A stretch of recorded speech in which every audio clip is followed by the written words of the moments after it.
In this video, we're going to be looking at the Sigma MC-21 EF to L mount adapter for the Panasonic LUMIX S1. Here's the story. The Panasonic LUMIX S1 is a full-frame 24.2 megapixel mirrorless camera that uses L mount lenses. If you're new to cameras and have no lenses, then purchasing L mount lenses for this camera would be my recommendation. But if you already own lenses, more specifically EF lenses, then you'll be very interested in the Sigma MC-21 EF to L mount adapter. If you didn't know, EF lenses are a popular camera mount type supported by many companies such as Canon, Sigma, Tamron, Laowa, Zeiss, and more. And because they've been around for so long, you'll find them quite easy to purchase secondhand. I purchased my Canon 70-200mm lens for nearly half its retail price off eBay. So if you're looking for a bargain, you just might find one. But back to the adapter.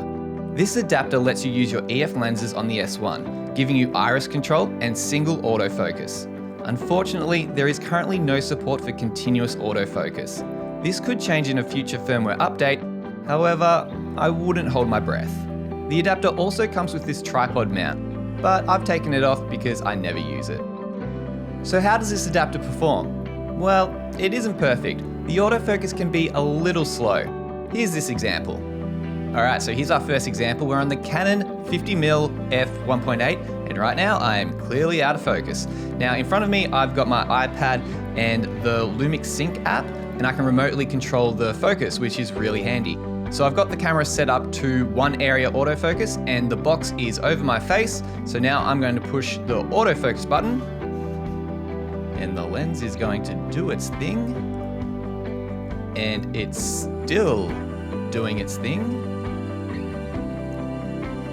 And it's still doing its thing. And we're in. So that's how long it takes for the Canon 50mm f1.8 to find its focus. Typically it does a good job getting the focus. It just takes a bit of time. And for some people, the length that it took to get focus is far too long. And you typically get much better results focusing this lens on a native EF camera.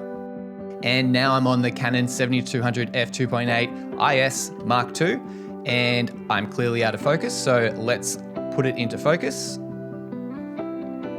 And now I'm in focus. And as you can see, that was a lot quicker than the last lens, but you would probably expect that it would be a lot more snappier because this is a far more expensive lens and you would be paying for that performance. So luckily, this lens does work quite well with the Sigma MC-21 adapter. But now let's try a Sigma lens on this adapter, and we're going to use the Sigma 18-35 f1.8. But keep in mind, this is a crop sensor lens as well. And now we're on the Sigma 18-35 f1.8. We are fully open at aperture f1.8, and clearly we are out of focus. So let's get focus. And we're in focus. So as you can see, the performance on this lens is quite fast and reliable as well.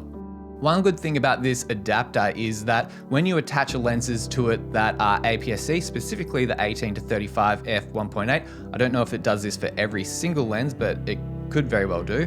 It will automatically switch the Panasonic S1 from full frame to APS-C mode.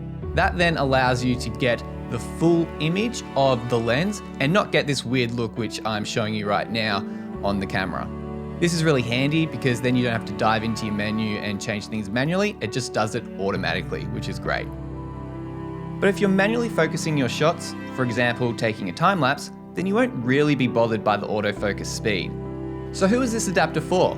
Well, if you already own EF lenses and don't want to fork out extra cash for L mount lenses for your S1, S1R, S1H, or any other L mount camera, then this adapter is for you. Just keep in mind that you will lose continuous autofocus, and your lenses might not be as responsive as they would be on a typical EF camera mount. If this is a deal breaker for you, I'd probably skip this adapter. And that's it for this video. If you found this helpful, please give this video a like, and if you haven't already, please consider subscribing to this channel for more videos on video creation.